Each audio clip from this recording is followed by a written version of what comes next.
Well, I just did a video on the GOP debate, and I wanted to talk to you about student loans. So this is for all the millennials, I guess is what it is, or kids that are getting ready to graduate this year, people in college now, I guess even parents. Student loan debt right now surpasses credit card debt. It's over $1 trillion. And now, when I graduated high school, now this was back in the 80s, if you wanted to go to school, to college, you would go to a bank and you would sit down with a loan officer, and it was like applying for a loan. And you'd say, let's say I went in and said, I want to get a student loan, I want to get a degree in philosophy. Well, the bank is going to sit down and they're going to have what are called actuaries, and they're going to open it up and they're going to say, okay, well, let's see here. Well, philosophies, there's no demand for that degree. If you were to find a job, they don't pay very well. So, we don't really want to lend you money for that. Or they'll lend you half of it at a higher interest rate because they have to look at the risk. And they're basically telling you, as a person wanting to go to college, look, that's really not a good idea to get a job there.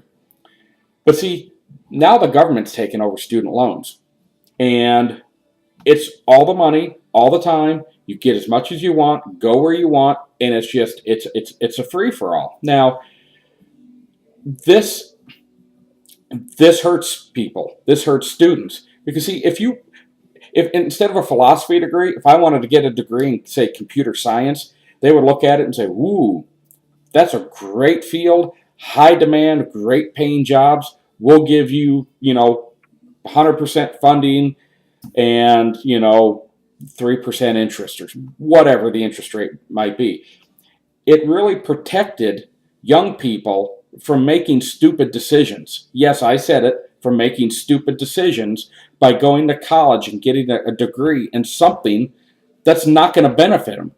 And these kids, they go to school now with all these worthless degrees, and they get out and they got a piece of paper that says they think they know something, but they can't find a job. Now, two reasons for that. The Obama economy sucks. Okay, it does. And two, they got a useless degree. A degree in philosophy or gender studies? Come on, really? So that's one end of it. But now what you've got the government taking taxpayer money and just giving it to these schools. I mean, literally, any kid that wants to go to school for any amount of time, it's just like all this money. The government, ask yourself, why does the government, who's taking taxpayer money, why don't they go to a university and negotiate like they do with hospitals, like they do with pharmaceutical companies? 97% of kids go to school on taxpayer money, student loans. So why are they not going into these schools and saying, look, 90-something% of your kids are going to this university using government money, taxpayer money. We want you to discount their tuition 30%, period. And by the way, just like they don't pay for unnecessary testing, these kids are no longer going to take or be required to have these electives, which are do-nothing classes that don't contribute to their degree. And now imagine this, guys, parents, kids, young adults, whatever you want to call yourselves. Imagine if you could get out of college in 3 years, because you don't have to take all these foolish electives, and you could do it with a 30% reduction in tuition. Is that not a winning proposal? I actually want to see it go back to the banks, personally. But until that happens, why isn't the government negotiating with a university? I can tell you why. Because academia is where all these people who have most of them have little work experience. They've been in academia their whole life, and they keep churning out these young liberals, these young progressives. That is a breeding ground for this progressive mind thing. Now, let me go on to this progressive mind thing. You keep hearing Bernie Sanders and Hillary. Oh, hard work. Hillary Clinton and Bernie Sanders want to just give college to everybody for free. Let me ask you this. I think Hillary, I don't know, one of them wants to give 4-year college free. The other one wants to do 2 years of community college for free. Let me tell you how stupid they are and how gullible they hope you are. And I'm going to educate you as to why you should not pay attention to this crap. Okay? I'm going to tell it to you right now. If they want to give you 2 years of a free community college is relatively cheap. Okay? And most people can work and go to school. Most classes you can even take online. Okay? This is what they're telling you. We want to give you this free. What they don't tell you is it's really not free because the teachers are still getting paid. The utilities have to be paid. The building has to be paid for. The employees, the staff, the administrator, all that stuff, all the groundskeeper, all that stuff still has to get paid for, right? So what they're going to do is they're going to give you this cheap, when I say cheap, I'm talking price-wise. They're going to give you 2 years of a community college. But then what they don't tell you, it's not free. Because when you graduate, they're going to turn around and they're going to tax you for the rest of your working life.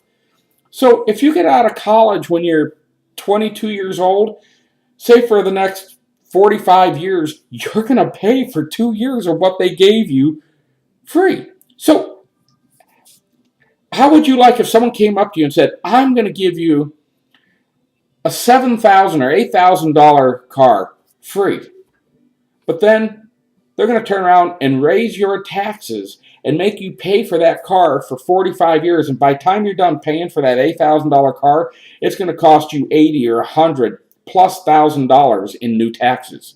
Does that look like a good deal now? That's what they're doing to you.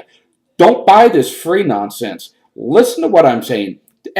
Call your congressman and say, why aren't you negotiating? Why is the government not negotiating, with colleges? It makes sense. They negotiate with, hospitals. Now imagine this. If you have a cardiologist, this man will crack your chest open, pull your heart out, set it on your split open rib cage, fix what's wrong. He'll fix whatever's wrong inside your heart, and then he'll put it back in your chest and stitch you up and take care of you.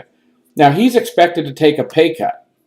Okay? He's got to take a 30% reduction for his fees for what he does. But some academic teacher sitting there doesn't. Does that make sense to anybody? It doesn't make sense to me. So, folks, I want you to really think about that when it comes to education. It's don't fall into the trap of getting something for free. It never works out well. So, I appreciate you watching this, and if you have any questions, I'd love to hear from you. Thanks again.